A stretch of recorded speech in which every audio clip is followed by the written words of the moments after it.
Hi, പുതിയൊരു reaction വീഡിയോയിലേക്ക് സ്വാഗതം. ഇന്ന് നമ്മൾ റിയാക്ട് ചെയ്യാൻ പോകുന്നത് നമ്മുടെ പൃഥ്വിരാജിന്റെ RCM പ്രമോ ഇറക്കിയിട്ടുള്ള ബർത്ത്ഡേ മാഷപ്പ് ആണ്. അത് നമുക്ക് ഒരുപാട് പേര് സജസ്റ്റ് ചെയ്തിട്ടുള്ള ഒരു വീഡിയോ ആണ്. ഇതിനു മുമ്പ് ചെയ്ത ഓരോ മാഷപ്പ് ചെയ്ത സമയത്ത് പറഞ്ഞിട്ടുണ്ടായിരുന്നു രാജുവേട്ടന്റെയും കൂടി ചെയ്യണം എന്നുള്ളത്. ആൻഡ് പിന്നെ നമ്മൾക്കാണെങ്കിലും ചെയ്യാനായിട്ട് ആ ഒരു വൈബ് ഉണ്ട്. കാരണം ഇപ്പൊ പുതിയ പടം ഓൾറെഡി ഇറങ്ങിയിരിക്കാം. അപ്പൊ നമുക്ക് എന്തായാലും ആ മാഷപ്പ് ഒന്ന് കാണാം അല്ലെ, കണ്ടിട്ട് നമുക്ക് ബാക്കി പറയാം.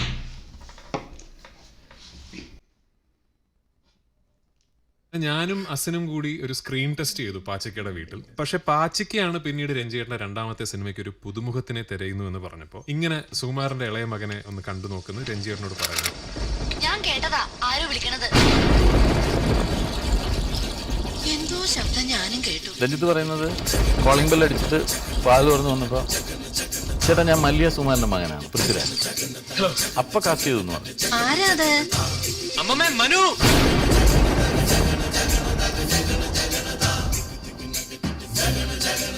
അതാരാത്? ഒരു ചൊങ്കൻ ചെക്കൻ.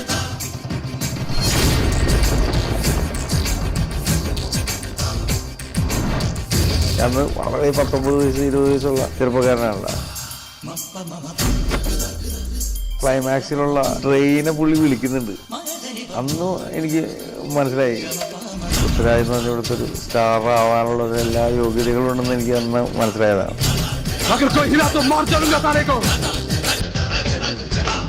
അത്ഭുതമെടുക്കുന്ന സമയത്ത് പൃഥ്വിരാജ് എന്ന് പറയുന്ന നടൻ വിലക്കപ്പെട്ട ബാൻ ചെയ്യ നടനായിരുന്നു. ഗാലറി നമുക്ക് എതിരാണല്ലോടാ. ആ സമയത്ത് ഞാൻ ചെയ്യേണ്ടിയിരുന്ന 3 സിനിമകൾ വളരെ പെട്ടെന്ന് ഇല്ലാതായി. ആദ്യമായിട്ട് എന്റെ കരിയറിൽ ഒരു ഗ്യാപ്പ്, ഇനി അടുത്തൊരു സിനിമ ഇല്ല എന്ന് പറയുന്ന ഒരു അവസ്ഥ അന്നാണ് വന്നത്. അത് കഴിഞ്ഞ് എല്ലാം ഒത്തുതീർപ്പായി. പക്ഷെ ഇപ്പോഴും പൃഥ്വിരാജ് ഡയലോഗ് പറയാൻ തുടങ്ങുമ്പോ കൂകും. ഇങ്ങനെയൊക്കെ ചെയ്യേണ്ടത് വലിയ വലിയ ആൾക്കാർക്കെതിരെയാണ്. ഞാനൊരു തുടക്കക്കാരനാണ്.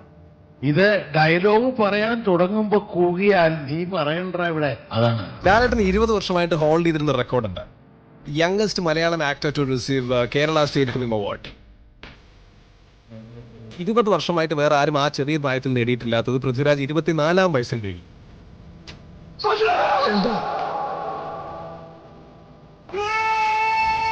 ആ കഥാപാത്രം ഏറ്റെടുക്കാൻ കാണിച്ച പൃഥ്വിരാജിന്റെ ധൈര്യമാണ് ആ മുംബൈ പോലീസിന്റെ പ്രത്യേകത. ഒരിക്കലും അങ്ങനെ ഒരു കഥാപാത്രം ചെയ്യാൻ ഒരു നായക നടനും തയ്യാറാവില്ല. அந்த ஆளோட போட்டி போட்டு நடிக்கிறதுக்குள்ள செம்ம டயர்ட் ஆயிடுச்சுங்க. ഇത്തവണത്തെ ബെസ്റ്റ് ആക്ടർ എൻ്റെ എൻ്റെ എൻ്റെ എൻ്റെ എൻ്റെ ഉറ്റ ചെങ്ങാതിയാണ് പൃഥ്വി.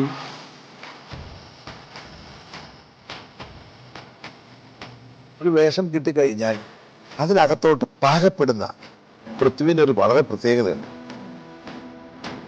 അവൻ്റെ 4-5 പടം ഹിറ്റായി കഴിഞ്ഞപ്പോൾ അവൻ്റെ ഒരു വാക്ക് തന്നിട്ടുണ്ടായിരുന്നു, പൊങ്കാലയ്ക്ക് വരുന്ന എല്ലാവർക്കും 5000 രൂപ വെച്ച് കൊടുക്കാമെന്ന്.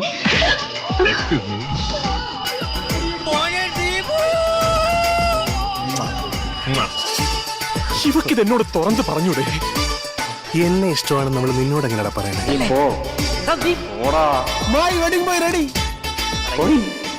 ഒരു സുഹൃത്തിനോട്, അതും ഇന്ത്യൻ ഫുട്ബോൾ ടീമിന്റെ ഗോൾ പോസ്റ്റ് പോലെ തുറന്ന മനസ്സുള്ള ഒരു സുഹൃത്തിനോട് നീ ഇങ്ങനെ ഒരു ഫൗൾ കാണിക്കരുതായിരുന്നു.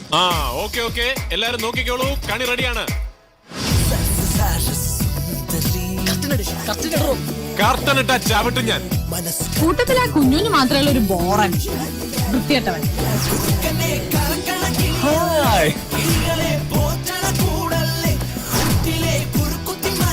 എന്നതാ മധുരക്കനിയുടെ പ്രശ്നം? കാഞ്ഞിരപ്പള്ളിയിൽ എന്തും കളയും.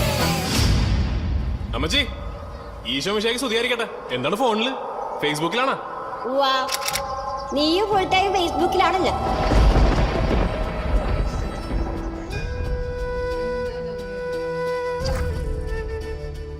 If I have a 3-month break, I'm going to go and learn theory in cinematography. I can operate an FCP. Edit ചെയ്യാൻ അറിയാം. അയാളിപ്പോൾ പലരുടെയും ടാർഗറ്റാണ്. അതെന്ത് ലൈറ്റാണ്, ഫ്ലിക്കർ ഫ്രീ ആണോ, എത്ര സൈക്കിൾസാണ് ഓപ്പറേറ്റ് ചെയ്യുന്നത്, എത്ര KV ആണ്, എല്ലാം ഞാൻ അറിഞ്ഞിരിക്കും. പൃഥ്വിരാജിനെതിരെ ഇവിടെ വലിയൊരു ചർച്ചയൊക്കെ ഉണ്ടായിരുന്നു. അഹങ്കാരിയാണ്, അയാൾ കൂടുതൽ വ്യക്തതയോടുകൂടി സംസാരിക്കുന്നു. അതൊക്കെയാണ് ഒരു പരാതിയായിട്ട് പറയുന്നത്. വലിയ ഡയറക്ടറുടെ അടുത്ത് പൃഥ്വിരാജ് അന്നത്തെ കാലത്ത് കഥയൊക്കെ പറഞ്ഞപ്പോൾ പുള്ളി ചോദിക്കുന്നു, സാർ ഏതാ എൻ്റെ ക്യാമറ? അത് ശരി, നീ എന്നോട് ക്യാമറ ചോദിക്കാറായില്ലേ?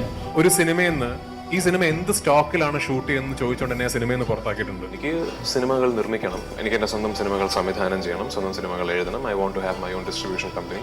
എനിക്കൊരു എക്യുപ്മെന്റ് ബാങ്ക് വേണം. ഞാൻ പണം മുടക്കി, ഞാൻ സംവിധാനം ചെയ്ത്, ഞാൻ അഭിനയിച്ച് പടം ഇറക്കാനും എനിക്കറിയാം. ഈ പറഞ്ഞതിൽ ഒന്ന് മാത്രം അങ്ങ് വിട്ടേക്ക്, സംവിധാനം. അത് വിവരമുള്ളവർക്ക് പറഞ്ഞിട്ടുള്ള പണിയാണ്. അവനെ പറ്റി തെറി പറയാം, അവനെ പറ്റി എന്തു വേണമെങ്കിൽ ചെയ്യാം. അങ്ങനെ സ്റ്റോപ്പ് ചെയ്യാൻ ആർക്കും ഒക്കില്ല. ഞാനേ ഇതുവരെ കുറെ സംസാരിച്ചു, കാര്യമായിട്ടൊന്നും ചെയ്തില്ല. പറയേണ്ട കാര്യങ്ങൾ കൃത്യമായ ഭാഷയിൽ പറയുന്ന ആളാണ് പൃഥ്വിരാജ്.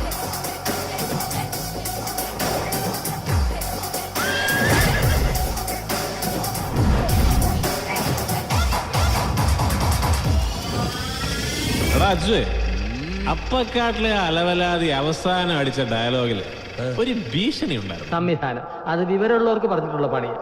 ശരിക്കും ആദ്യം മുതലേ അതുള്ളതാ. എന്നാൽ മാറ്റടാ ഗിയർ. പൃഥ്വിരാജ് ഇന്നാണ് ഇതേപോലെ ലെൻസിന്റെ അളവ് ചോദിക്കുന്നുണ്ടെങ്കിൽ ആരെങ്കിലും എതിർക്കും?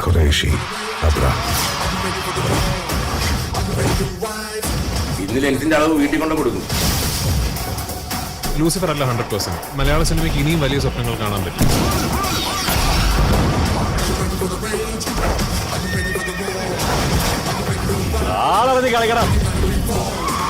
എന്നെ കുറിച്ച് ഞാൻ ഇങ്ങനെയാണ്, ഞാൻ അങ്ങനെയാണ് എന്ന് പറഞ്ഞ അതേ സോഷ്യൽ മീഡിയ തന്നെയാണ് പിന്നീട് ഐ ഓൾവേസ് പ്ലേ ടു. ഞാനേ ലാലേട്ടന്റെ, മോഹൻ ലാലേട്ടന്റെ കടുത്ത ആരാധകനാണ്. എന്റെ സ്വന്തം അനിയൻ. ഇതിന് പ്രണയചേഷ്ടകൾ എന്ന് പറയും. 5 കൊല്ലം മുമ്പത്തെ സംസ്ഥാന യോജനോത്സവത്തിന് പങ്കെടുത്ത ഒരു 10ാം ക്ലാസ്സുകാരന് കുച്ചിപ്പുടിക്കും ഭരതനാട്യത്തിനും പിന്നെ പങ്കെടുത്ത ഐറ്റത്തിനൊക്കെയും സമ്മാനം നേടിയ ഉണ്ടക്കണ്ണിയോട് ആരാധനയായിരുന്നു.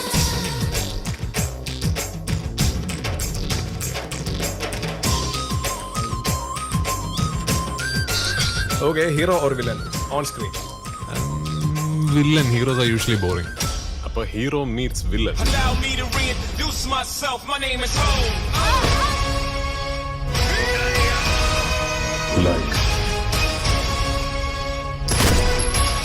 പൃഥ്വിരാജിനെ സംബന്ധിച്ച് സിനിമയാണ് വലുത്, അല്ലാതെ സ്റ്റാറിന്റെ പോലെ താരഭാരം ഇതിനെ ഒന്നും ബാധിക്കുന്നു. ഇങ്ങനത്തെ ഒരു കോൺസെപ്റ്റിൽ ഇത്രയും ഒരു വിശ്വാസം, എന്നെക്കാളും കൂടുതൽ വിശ്വാസം എനിക്കൊന്നും പ്രത്യേകമായിരുന്നു. நீங்க டைரக்ட் பண்ணனும்னா யாரை வந்து பேரா போடுவீங்க? മോഹൻലാൽ, മഞ്ജു വാര്യർ. അപ്പോ ഇനിയും വരും കാലങ്ങളിൽ ഡിജിറ്റൽ പ്ലാറ്റ്ഫോംസിൽ മാത്രം കാണിക്കുന്ന സിനിമകൾ ഉണ്ടാകും. நீ யாரடா லாஸ்ட் டான்ஸோ പ്രവചിക്കാൻ? അതാണോ ഈ ഇലുമിനാട്ടി എന്ന് പറയുന്നത്? അതിനെക്കുറിച്ച് ഞങ്ങൾ ഇലുമിനാറ്റിക്കാർ പറയാറുണ്ട്.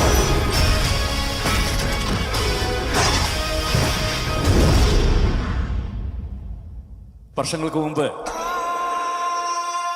നല്ല സുമുഖനായ ചെറുപ്പക്കാരനായി മലയാള സിനിമയിലേക്ക് കടന്നു വന്ന് പെണ്ണുങ്ങളുടെയൊക്കെ ഹൃദയം കവർന്ന് അവിടെ നിന്നും കുറച്ചായി വളർന്ന് നല്ല പൗരുഷമുള്ള നായകനായി മാറി പിൽക്കാലത്തൊരു വലിയ നിർമ്മാതാവായി, എന്തിന് മലയാളത്തിലെ ഏറ്റവും കൂടുതൽ കളക്ഷൻ നേടിയ ചിത്രത്തിൻ്റെ സംവിധായകനായി മാറിയ പൃഥ്വിരാജ് സുകുമാരൻ. ഇപ്പൊ ഞാൻ എൻ്റെ കരിയറിൽ എത്തി നിൽക്കുന്ന ഒരു സ്പേസ് ഉണ്ട്. ഇന്നിപ്പോ എനിക്കൊരു ഇഷ്ടപ്പെട്ടൊരു തിരക്കഥ ഞാൻ കേൾക്കുകയാണെങ്കിൽ അത് ഫെസിലിറ്റേറ്റ് ചെയ്യാൻ എനിക്ക് വേറെ ആരുടെയും സഹായം തൽക്കാലം വേണ്ട. I can put together A project. എനിക്ക് തന്നെ അതിനുള്ള ഫണ്ടിങ് കണ്ടെത്താൻ അറിയാം. അതിന്റെ റിലീസ് മെക്കാനിസവും അതിന്റെ റൈറ്റ്സും പാർട്ട്നേഴ്സും എല്ലാം എന്നെ കൊണ്ട് ഫെസിലിറ്റേറ്റ് ചെയ്യാൻ പറ്റുന്ന ഒരു സ്പേസിലാണ് ഞാൻ ഉള്ളത്. എന്താ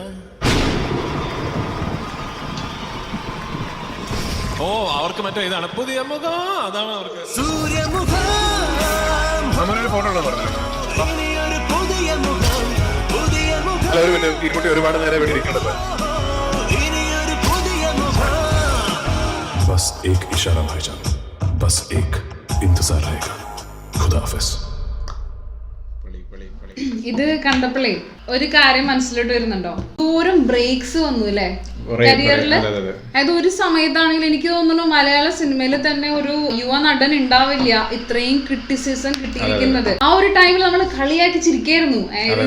എന്തോരം ട്രോൾസ്. അതായത് ശരിക്കും എനിക്ക് തോന്നുന്നത് എന്താ വെച്ചാൽ ഓരോ അപ്പ് ആൻഡ് ഡൗൺസിലൂടെ വന്ന് ഇപ്പൊ ആ ഒരു നിലയിൽ എത്തിയിട്ടുണ്ടെങ്കിൽ, അല്ലെങ്കിൽ ആ ഒരു സ്റ്റാർഡം ഇപ്പം പിടിച്ചു വെച്ചിട്ടുണ്ടെങ്കിൽ അതിന് ഒരുപാട് സ്ട്രഗിള്, ഒരുപാട് സ്ട്രഗിൾ. അതിപ്പം ഒരു ആക്ടർ എന്നുള്ള രീതിയിൽ, അല്ലെങ്കിൽ നമ്മൾ പറയില്ലേ ഇപ്പം ഒരാൾക്ക് ടെക്നിക്കലായിട്ട് നോളജ് ഉണ്ടെങ്കിൽ അവർ അത്രയും കോൺഫിഡന്റ് ആയിട്ട് സംസാരിക്കുന്നുണ്ടെങ്കിൽ അത് അഹങ്കാരമായിട്ട് കാണുന്ന ഒരു ഇതാണ് നമുക്കുള്ളത്. ഇപ്പം സിനിമ ഇൻഡസ്ട്രിയിലായാലും പുറത്തുനിന്നുള്ളവരായാലും. അപ്പൊ ആ പറഞ്ഞവർ തന്നെയാണ് പിന്നീട് തിരിച്ചു പറഞ്ഞത്. അത് തിരിച്ചു പറയിപ്പിച്ചത് രാജുവേട്ടന്റെ മിടുക്കാണ്. ആളിപ്പോഴും എന്താ പറയാ പറയുന്ന കാര്യങ്ങൾക്ക് ഭയങ്കര കോൺഫിഡന്റ് ആണ്, ക്ലാരിറ്റി. അതും കോൺഫിഡന്റ് ആയിട്ട് സംസാരിക്കാൻ ഭയങ്കര, കാരണം ഏത് കാര്യം പറയുമ്പോഴും അതിലൊരു കോൺഫിഡൻസ് ഉണ്ട് ഇല്ലേ? കാരണം അത് പറയുന്ന സമയത്ത് ഓക്കെ ഇതാണ് സംഭവം, എങ്കിലും എനിക്കത് അറിയാം. അത് ആ പറയുന്ന സമയത്ത് നമ്മൾ വിചാരിക്കും അതൊരു അഹങ്കാരമാണ്, പക്ഷെ അങ്ങനെയല്ല, അത് അറിയുന്നത് കൊണ്ടാണ് കോൺഫിഡൻസ്. പിന്നെയാണെങ്കിലും നമ്മളെല്ലാവരും ഇപ്പൊ ഒരു ലൈഫിൽ തന്നെ നമ്മൾ എന്തെങ്കിലും ഒരു ചെറിയ, നമ്മളിപ്പോ ഒരു നേട്ടത്തിന്റെ കൊടുമുടിയിൽ നിൽക്കുന്ന സമയത്ത് പെട്ടെന്ന് എന്തെങ്കിലും പ്രശ്നം വരുമ്പോഴാണെങ്കിലും നമ്മൾ പെട്ടെന്ന് തകർന്നു പോകും ഇല്ലേ? പിന്നെ തിരിച്ചെത്തുക എന്നുള്ളത് അപ്പൊ ഒന്ന് ആലോചിച്ചൊക്കെ, മെന്റലി അത്രയും ആൾക്കാരെ എഗെയിൻസ്റ്റ് ആയിട്ട് നിന്നിട്ട് ഓൾമോസ്റ്റ് നമ്മൾ പറയില്ലേ ബൗൺസ് ബാക്ക് ചെയ്ത് വരാന്നൊക്കെ. അപ്പൊ ആ ഒരു പവറാണ് ആക്ച്വലി ഇപ്പൊ ഈ ഒരു ലെവലിലേക്ക്. നമ്മളിപ്പോ പണ്ടത്തെ സംഭവങ്ങൾ പറഞ്ഞു കഴിഞ്ഞാൽ നമ്മളെ രാജുവേട്ടന്റെ ഒരു ഇതിന്റെ അകത്ത് പറഞ്ഞ പോലെ രാജുവേട്ടൻ തന്നെ വിളിക്കണം, പൃഥ്വിരാജ് എന്നല്ല. കാരണം ഈ എഡിറ്റ് ചെയ്തിരിക്കുന്ന RCM പ്രൊമോ റിമിക്സ് എല്ലാം അതില് തുടക്കം തൊട്ട് എൻഡ് വരെയുള്ള എല്ലാ കാര്യങ്ങളും ഇപ്പൊ കാണിച്ചിട്ടുണ്ട്. 6 മാസം മുമ്പ് ഇറങ്ങിയ വീഡിയോ ആയതുകൊണ്ട് തന്നെ നമുക്കൊരിക്കലും പുതിയ സിനിമകളുടെ കാണിക്കാൻ പറ്റില്ല. ബട്ട് സ്റ്റിൽ അതുവരെയുള്ള എല്ലാ സംഭവങ്ങളും പ്രോപ്പറായിട്ട് കാണിച്ച് അതിൻ്റെ അകത്ത് അപ്പ് ആൻഡ് ഡൗൺസ്. പിന്നെ പ്രത്യേകിച്ച് വേറൊരു കാര്യം എന്ന് വെച്ചാൽ ഗേൾസിന് അറിയുന്ന കാര്യമാണ് ആ സമയത്ത് അല്ലെ, രാജുവേട്ടൻ വന്ന സമയം ശരിക്ക് പെൺപിള്ളേരുടെ മനസ്സങ്ങളെ കവർന്നു കൊണ്ടുപോയത് അല്ലെ. പ്രത്യേകിച്ച് വെള്ളിത്തിരയിലെ ലുക്ക്, ചക്രം, അതെ, പിന്നെ ക്ലാസ്മേറ്റ്സ്, പിന്നെ ആണെങ്കില് നന്ദനത്തിലെ ലുക്ക് വേറെ സംഭവം തന്നെയായിരുന്നു. നന്ദനത്തിലൊക്കെ നമ്മൾ കാണും, അല്ലെങ്കിൽ വെള്ളിത്തിരയില് കാണുമ്പോഴാണെങ്കിലോ എന്താണെങ്കിലും ഇപ്പൊ പിന്നെ സ്വപ്നക്കൂടില് കുറച്ച് കോഴിയായിട്ട് അഭിനയിച്ചിട്ടുണ്ടെങ്കിൽ എന്താണെങ്കിലും അതിനകത്ത് നമ്മൾക്ക് ആ ഒരു ഏതൊരു പെണ്ണിനൊന്നും പ്രണയിക്കാൻ തോന്നും ആ ഒരു സമയത്ത്. പിന്നെയാണ് കുറച്ച് ക്യാരക്ടർ ഷിഫ്റ്റ് ആയി എന്നുള്ള ക്യാരക്ടേഴ്സിലോട്ട്. പിന്നെ അതിലും ഏറ്റവും വലിയതെന്ന് വെച്ചാല് പണ്ട് മുതലേ ആളുടെ ഉള്ളിൽ ഒരു സംഭവം ഉണ്ട്, അതായത് വെറൈറ്റി ചെയ്യണം എന്നുള്ളത്. അതുകൊണ്ടാണ് അത്ഭുത ദൈവമൊക്കെ വന്നത്. അല്ലെങ്കിൽ ചിലപ്പോൾ അങ്ങനത്തെ സിനിമകൾ വരില്ല. ഓക്കെ. പിന്നെ വേറൊരു കാര്യം എന്ന് വെച്ചാൽ അതിനുശേഷമായാലും ഇടയ്ക്കൊന്ന് നിന്നുപോയി. അപ്പൊ അതിനുശേഷം എനിക്ക് തന്നെ അനുഭവം ഉണ്ട്. ഞാൻ ആ സമയത്ത് പൃഥ്വിരാജിന്റെ ഒരു തിരിച്ചുവരവില്ലേ, ഇന്ത്യൻ റുപ്പി ആയിരുന്നു ശരിക്കും തിരിച്ചുവരവ്. ഓക്കെ. അപ്പൊ ആ സിനിമ ശരിക്കും വരുന്ന സമയത്ത്, അതായത് തിരിച്ചുവരവ് എന്നല്ല, അതായത് ആ സമയത്ത് അത്രയും നാള് ചെയ്തിരിക്കുന്ന റോൾസിൽ നിന്നൊക്കെ കുറച്ചും കൂടി ഒരു വെറൈറ്റി മാറിയിട്ട് അപ്പം വന്നിരിക്കുന്ന റോള്. ആ സിനിമ ഇറങ്ങിയ സമയത്ത് തിയേറ്ററിൽ ഞാൻ പോയി കണ്ട സമയത്ത് ഞാൻ ഫസ്റ്റ് ഡേ തന്നെ പോയി കണ്ടായിരുന്നു. കാരണം എനിക്ക് ആ ഒരു വിശ്വാസമുണ്ട് പടം നന്നായിട്ട് വരുന്നുള്ളത്. അപ്പൊ അതിന്റെ ബേസിൽ ഞാൻ കാണാൻ പോയപ്പം എല്ലാവരും കൂവായിരുന്നു. ഇപ്പൊ അതിന്റെ അകത്ത് തിലകൻ സാർ പറഞ്ഞ ആ ഒരു ഡയലോഗ് സത്യമാണ്. കാരണം വെച്ചാൽ ആ സമയത്ത് അതായത് ന്യൂസ് പേപ്പറിലൊക്കെ ഉണ്ടായിരുന്നു. ആ സിനിമേന്റെ തുടക്കത്തിൽ എല്ലാവരും കൂവായിരുന്നു. കാരണം വെച്ചാല് അവര് ഓൾറെഡി പ്രീ ജഡ്ജ് ചെയ്ത് വരികയാണ്, സിനിമ കൊള്ളില്ല, നന്നാവില്ല, അല്ലെങ്കിൽ എന്തോ ഒരു ദേഷ്യമുള്ള പോലെ. അപ്പൊ ആ ഒരു ഇതിൽ നിന്ന് ആ പടം ഹിറ്റായപ്പോൾ എല്ലാവരും മാറ്റി പറഞ്ഞു തുടങ്ങി. പിന്നീട് ഒരു കരിയർ ഉയർച്ച തന്നെയായിരുന്നു. അതായത് നമ്മൾ അയാളും ഞാനും തമ്മിൽ, പിന്നെ മുംബൈ പോലീസ്, മെമ്മറീസ്, അങ്ങനെ വെറൈറ്റി റോള്. പിന്നെ പ്രത്യേകിച്ച് നമ്മൾ പോലീസ് വേഷങ്ങൾ കണ്ടിന്യൂസ് ആയിട്ട് കുറെ പോലീസ് വേഷം ചെയ്തു. പക്ഷെ ഒന്നിൽ പോലും സിമിലാരിറ്റി വന്നില്ല, എല്ലാം ഡിഫറെന്റ് ആണ്. അതെ, സത്യമായാലും പിന്നെ കൃത്യത്തിലും പോലീസായിരുന്നു തോന്നുന്നു. പിന്നെ മുംബൈ പോലീസിൽ പോലീസാണ്, മെമ്മറീസിൽ പോലീസാണ്, അല്ലെങ്കിൽ എന്താ പറയാ ഒരുപാട് സിനിമയുണ്ട്, അങ്ങനെ പറയാൻ പറ്റില്ല. ഒരുപാട് സിനിമയിൽ പോലീസായിട്ട് തന്നെ വന്നേക്കണം. പക്ഷെ എല്ലാത്തിലും ഡിഫറെന്റ് ആണ്. എനിക്ക് ഏറ്റവും കൂടുതൽ ഇഷ്ടം എന്ന് വെച്ചിട്ടുണ്ടെങ്കിൽ ഇന്ദ്രജിത്തും ഇവര് കോംബോ എന്ന് പറയുന്നത്, ചേട്ടൻ അനിയനാണെങ്കിലും ഒരു ഫ്രണ്ട്സിന്റെ ഒരു ഇതുപോലെ അക്ബർ ആന്റണിയിലാണെങ്കിലോ ക്ലാസ്മേറ്റ്സിലൊക്കെ നമ്മൾ നോക്കുകയാണെന്നുണ്ടെങ്കിൽ അതെനിക്ക് തോന്നുന്നു പൃഥ്വിരാജും ഇന്ദ്രജിത്തും പോലെ തന്നെ പൃഥ്വിരാജും ജയസൂര്യയും അവര് നല്ല ഫ്രണ്ട്സ് ആണ്. പിന്നെ കുഞ്ചാക്ക ബോബനാണെന്നുണ്ടെങ്കിൽ അവര് നല്ലൊരു കട്ട ഫ്രണ്ട്സ് ആണ്. ആ ഒരു കോംബോ നമുക്ക് കാണാൻ നല്ല ഇഷ്ടമാണല്ലേ സിനിമയിൽ വരുന്ന സമയത്ത്. അതൊരു പിന്നെ വേറൊരു കാര്യം ഉണ്ട് കേട്ടോ, അതായത് മൂവി ഇൻഡസ്ട്രിയിൽ ആ ഒരു സമയത്ത് തുറന്നു പറയുന്ന ആൾക്കാർ വളരെ കുറവാണ് എല്ലാ കാര്യങ്ങളും. അതെ, ആ തുറന്നു പറച്ചിലാണ് ശരിക്ക് തിരിച്ചു. ഇപ്പോഴത്തെ ഒരു ജനറേഷനിലെ ആൾക്കാർ തുറന്നു പറയുന്നില്ല. അതാണ് ഇപ്പൊ പൃഥ്വിരാജ് ആ സമയത്ത് ചെയ്തിട്ടുണ്ടായിരുന്നത്. പക്ഷെ ആ സമയത്ത് പക്ഷെ ആർക്കും പിടിച്ചില്ല. അതാണ് സംഭവം. പ്രത്യേകിച്ച് കല്യാണം കഴിഞ്ഞ സമയത്തുള്ള കുറെ പ്രശ്നങ്ങൾ, ആ സമയത്ത് കുറച്ച് സംസാരിച്ച കാര്യങ്ങളൊന്നും ഒട്ടും പിടിച്ചില്ല. അപ്പോഴാണ് ഭയങ്കരമായിട്ട് അഹങ്കാരിയാണെന്നുള്ള അഹങ്കാരി അത് ഇത് എന്ന് പറയുന്നത്. അതിപ്പോ നോളജ് ഇപ്പൊ ആർക്കെങ്കിലും ഉണ്ട് എന്നുണ്ടെങ്കിൽ അവര് കുറച്ച് അവർക്ക് ആറ്റിറ്റ്യൂഡ് ഉണ്ടായിരിക്കും, അതൊന്നും പറഞ്ഞിട്ട് കാര്യമില്ല. കാരണം പിന്നെ അത് വിശ്വാസം മാത്രമല്ല, പൃഥ്വിരാജിന്റെ എഡ്യൂക്കേഷൻ ആയാലും ആള് പഠിച്ചത് പുറത്താണ്. അപ്പൊ അതിന്റെ തന്നെ ഓൾറെഡി ഇംഗ്ലീഷും കാര്യങ്ങളൊക്കെ നന്നായിട്ട് സംസാരിക്കാൻ അറിയാം. അപ്പൊ നമുക്ക് അറിയാലോ, നാട്ടിൽ ഇപ്പൊ ആരെങ്കിലും ഒരാള് ഇംഗ്ലീഷിൽ സംസാരിച്ചു കഴിഞ്ഞാൽ തന്നെ അപ്പൊ തന്നെ അവര് പറയാൻ തുടങ്ങും, ഇവൻ എന്തോടെ ജാടയാണ്, എന്തൊരു ജാടയാണ്. അപ്പൊ ആ ഒരു സംഭവമാണ് ശരിക്കും സംഭവിച്ചത്. ആ സമയത്ത് കുറെ സംസാരിക്കുമ്പോഴൊക്കെ നന്നായിട്ട് ഇംഗ്ലീഷ് സംസാരിക്കുമായിരുന്നു. അപ്പൊ അതിന്റെ അത് എന്ന് പറയുന്നത് കൂടുതൽ ആൾക്കാർ വന്നിച്ചാൽ കൂടുതലും അസൂയയും കൊണ്ടിട്ടാണ് അങ്ങനെ പറഞ്ഞിട്ടുണ്ടായിരുന്നത്. ഒരു ഇന്റർവ്യൂവിനകത്ത് മല്ലിക സുകുമാരൻ പറഞ്ഞിട്ടുണ്ടായിരുന്നു, അതായത് പുള്ളിക്ക് ചെറുപ്പം മുതലേ ആക്ടിങ്ങിനേക്കാളും കൂടുതൽ ടെക്നിക്കൽ ഡയറക്ഷൻ അങ്ങനെയുള്ള ശരിക്കും ആക്ടിങ്ങില് എന്താ പറയാ ആ ഒരു പാഠമുള്ളത് ഇന്ദ്രജിത്തിനാന്ന് പറയും. അങ്ങനെയാണ്, അതിനായിരുന്നു ശരിക്കും പൃഥ്വിരാജിന് താല്പര്യം. പക്ഷെ പിന്നെ മൂവീസ് ഒക്കെ ഇട്ട് തുടങ്ങി. പക്ഷെ എന്നാൽ അൾട്ടിമേറ്റ് ഗോൾ എന്ന് പറയുന്നത് ഇതിന്റെ ഏകദേശം ഒരു ഡയറക്ടർ ആക്ടർ രണ്ടും കൂടി മിക്സ്ഡ് ആയിട്ടുള്ള ഒരാളാണ്. പിന്നെ പ്രൊഡ്യൂസ് ചെയ്ത പടങ്ങളും ഗംഭീരായിരുന്നു. കാരണം അത്ര വലിയൊരു സിനിമയൊക്കെ ആ സമയത്ത് ചെയ്യുക, അതായത് ഉറുമി പോലത്തെ ഒരു സിനിമ, അത് ശരിക്കും ചെയ്യുമ്പോൾ ഒരുപാട് ഡിഫിക്കൽട്ടീസ് ആണ്. കാരണം അത് ആൾക്കാർ എങ്ങനെ അക്സെപ്റ്റ് ചെയ്യും, ഇത്രയും ബിഗ് ബഡ്ജറ്റിൽ ആ സിനിമ ഇറക്കുക അല്ലെ, അങ്ങനെയുള്ള കാര്യങ്ങളൊക്കെ വരുമ്പോൾ ഭയങ്കര ഒരു റിസ്കി എലമെന്റ്സ് ഉണ്ട്. പിന്നെ ആ ഒരു മേക്ക് ഓവർ, അതിനകത്ത് മേക്ക് ഓവർ നമ്മള് ഇതുവരെയായിട്ടും കാണാത്തതിൽ നിന്ന് കുറച്ച് ഡിഫറെന്റ് ആയിട്ട് കൊണ്ടുവന്നു. ഇപ്പോഴും കൂടെ അഭിനയിച്ചിട്ടുണ്ടായിരുന്നു. ആ സിനിമ തന്നെയാണ് വിഷ്വലി നമ്മളൊരു ഭയങ്കരമായിട്ട് കാണിച്ചിട്ടുള്ള ഒരു സിനിമ. കാരണം സന്തോഷ് ശിവനായിരുന്നു ക്യാമറ ചെയ്തിരിക്കുന്ന ഒരു ഗംഭീര സിനിമയായിരുന്നു. അല്ലെങ്കിൽ അനന്തഭദ്രം പോലത്തുള്ള സിനിമ, അനന്തഭദ്രം ആണെങ്കിലോ എന്താണെന്നുണ്ടെങ്കിൽ എല്ലാത്തിലും ഒരു എന്തെങ്കിലും ഒരു ഡിഫറെന്റ് കൊണ്ടുവരാൻ നോക്കുന്നുള്ളതാണ്. പുതിയ പുതിയ സംഭവങ്ങൾ മലയാളം മൂവിയിലേക്ക് അഡാപ്റ്റ് ചെയ്യാനായിട്ട് ശ്രമിച്ചിട്ടുള്ള, അതായത് ആളുടെ എപ്പോഴും ഇന്റർവ്യൂസിൽ ഞാൻ കണ്ടിട്ടുള്ളതെന്ന് വെച്ചാൽ എപ്പോഴും പറയുന്നത് എന്താ അറിയോ, മലയാള സിനിമ ഒരിക്കലും ഒതുങ്ങി പോകരുത്, അതെല്ലാവരും കാണണം, പുറത്തോട്ട് പോകണം, അങ്ങനെയുള്ള രീതിയിൽ ആ ഒരു വിഷൻ ഓൾറെഡി ഉണ്ട് ആൾക്ക്. പിന്നെ അതുപോലെ തന്നെ ഡയറക്ഷനിലോട്ട് വരുന്ന സമയത്തും ആള് പെർഫെക്ഷൻ ഡയറക്ഷനിൽ അല്ലേ.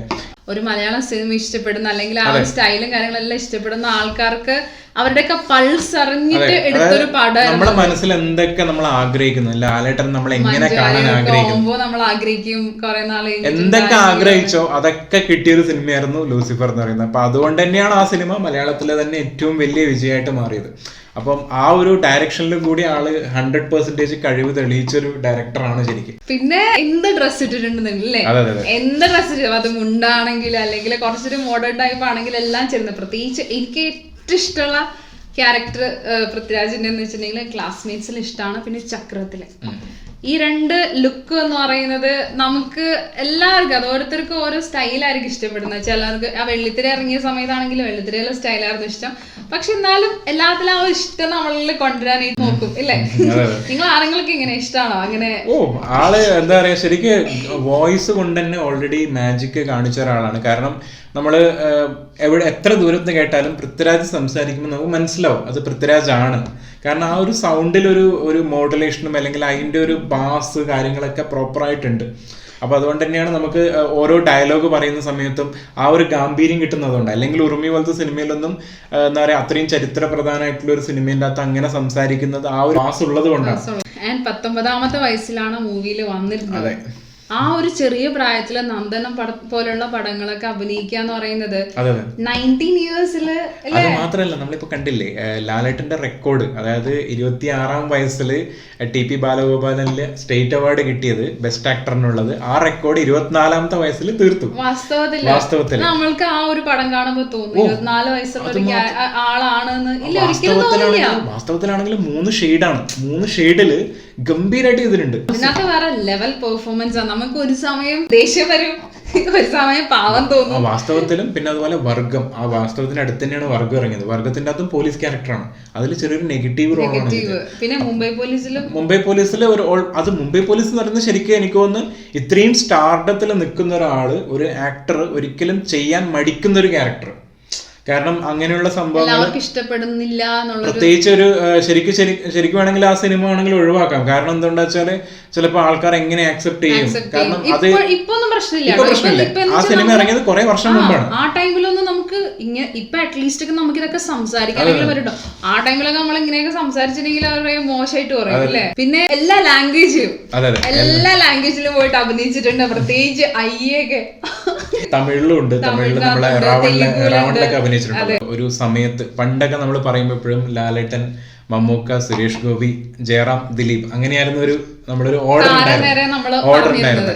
അതിൻ്റെ അകത്തുനിന്ന് മാറ്റം വരുത്തി. അതായത് പിന്നീട് വന്ന സമയത്ത് ഓൾമോസ്റ്റ് നമ്മള് ലാലേട്ടൻ മമ്മൂക്ക കഴിഞ്ഞാൽ പിന്നെ പൃഥ്വിരാജ് എന്നുള്ളൊരു കാറ്റഗറിയിലോട്ട് വന്നായിരുന്നു. കാരണം വെച്ചാൽ അത്രയും ആ ഒരു ക്രൗഡ് പുള്ളിങ് കൊണ്ടുവരിക, പിന്നെ അത്രയും പടങ്ങളെ ഹിറ്റാക്കുക, അല്ലെങ്കിൽ ആ ഒരു രീതിയിൽ അതായത് കമേഴ്ഷ്യലായിട്ട് ആൾക്കാർക്ക് ഭയങ്കരമായിട്ട് അക്സെപ്റ്റ് ചെയ്യുക അല്ലെ. അപ്പൊ ആ ഒരു സൂപ്പർ സ്റ്റാർ നമ്മൾ പറയില്ലേ, യങ്ങിന്റെ അകത്ത് ആരാണ് പുതിയ സൂപ്പർ സ്റ്റാർ എന്ന് പറയുമ്പോൾ അത് നമ്മള് പൃഥ്വിരാജ് കഴിഞ്ഞുള്ളൂ വേറെ ആരും. കാരണം ഓൾറെഡി പയറ്റി തെളിഞ്ഞിട്ടുള്ളതാണ്. അത്രയും ചെറിയ ഏജിൽ തന്നെ കരിയർ സ്റ്റാർട്ട് ചെയ്ത് എനിക്ക് തോന്നുന്നു ലാലേട്ടന്റെ ആ ഒരു ടൈം കഴിഞ്ഞിട്ട് വേറെ ആരും ഉണ്ടാവുന്നില്ല. എല്ലാവരും ഒരു ഏജ് എത്തുമ്പോഴാണ് എസ്റ്റാബ്ലിഷ്ഡ് ആവുന്നത്. പുള്ളിക്കാരൻ ചെറിയ ഏജിൽ വന്നു, പിന്നെ കുറെ അധികം ബാരിയേഴ്സ് വന്നെങ്കിലും ചെറിയ ഏജിൽ ഒരുപാട് മെച്ചുവേർഡ് റോൾ ചെയ്യാം. കാരണം അതാണ് പണ്ട് ലാലേട്ടനും ചെയ്തേക്കുന്നത്, ചെറിയ വയസ്സിലാണ് വലിയ വലിയ റോളുകൾ ചെയ്തത്. അതുകൊണ്ട് ഇപ്പൊ എന്തുകൊണ്ടാ ഈ ഒരു ടൈം ആയപ്പോ തന്നെ ഒരു ഡയറക്ടർ ലെവലിലേക്ക് അല്ലെങ്കിൽ എല്ലാ രീതിയിലും എല്ലാ റോളും ഹാൻഡിൽ ചെയ്യുന്ന ഒരു രീതിയിലേക്ക് എത്തി എന്നുള്ളതാണ്. അപ്പൊ അതെന്ന് പറയുന്നത് that is A biggest achievement. അപ്പൊ ഇനിയിപ്പോ വരാൻ പോകുന്ന പടങ്ങൾ എന്ന് പറയുന്നത് ഒരുപാട് വലിയ വലിയ പ്രൊജക്ട്സ് ഉണ്ട്. അതിന്റെ അകത്ത് പ്രത്യേകിച്ച് നമ്മളിപ്പോ ഓൾറെഡി റിലീസായ ബ്രോഡാഡി ഓൾറെഡി കളിച്ചോണ്ടിരിക്കുകയാണ് ഡിസ്നി ഹോട്ട്സ്റ്റാർ. അത് കഴിഞ്ഞ് ഇനി വരാൻ പോകുന്ന ഒരുപാട് വലിയ വലിയ സിനിമകൾ, അതിൽ മെയിൻ ആയിട്ട് ഷാജി കൈലാസ് പൃഥ്വിരാജ് വീണ്ടും ഒന്നിക്കുന്ന ആ ഒരു ചിത്രം കടുവ.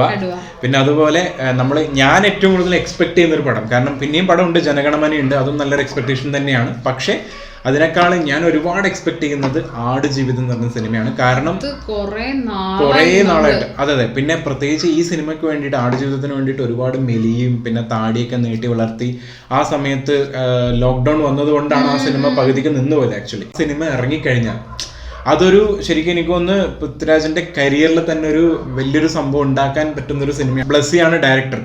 അപ്പൊ ബ്ലസ്സി എന്ന് പറഞ്ഞ ഡയറക്ടറിനെ അറിയാലോ. അപ്പൊ ഓൾറെഡി നല്ല നല്ല സിനിമകൾ എടുത്തിട്ട് പ്രത്യേകിച്ച് ആക്ടറിന് ഭയങ്കരമായിട്ട് അഭിനയിക്കാൻ അവസരം കൊടുക്കുന്ന ഒരു ഡയറക്ടറാണ്. അപ്പൊ അതുകൊണ്ട് തന്നെ രാജേട്ടന്റെ ഒരു മികച്ച പെർഫോമൻസ് നമുക്ക് കാണാൻ പറ്റും അല്ലെ. എന്തായാലും നമുക്ക് ഇതുപോലുള്ള നല്ല പടങ്ങൾക്ക് വേണ്ടിട്ട് വെയിറ്റ് ചെയ്യാം. മാഷുപ്പ് എന്തായാലും പൊള്ളിയാണ് സംഭവം. എല്ലാ കാര്യങ്ങളും അതിനകത്ത് നമുക്ക് മനസ്സിലാക്കാൻ സാധിച്ചു എന്നുള്ളതാണ്. അല്ലെങ്കിൽ അത്രയും വർഷങ്ങൾ എടുത്തിട്ടുള്ള സംഭവം 8 മിനിറ്റിനുള്ളിൽ തന്നെ നമുക്ക് കാണിച്ചു തരുന്നു. ദാറ്റ് വാസ് വെരി നൈസ് അല്ലേ. അപ്പൊ എന്തായാലും നമ്മള് പുതിയ ഇതുപോലെയുള്ള വീഡിയോസ് ആയിട്ട് വരുന്നതായിരിക്കും. അതുവരേക്കും ബൈ.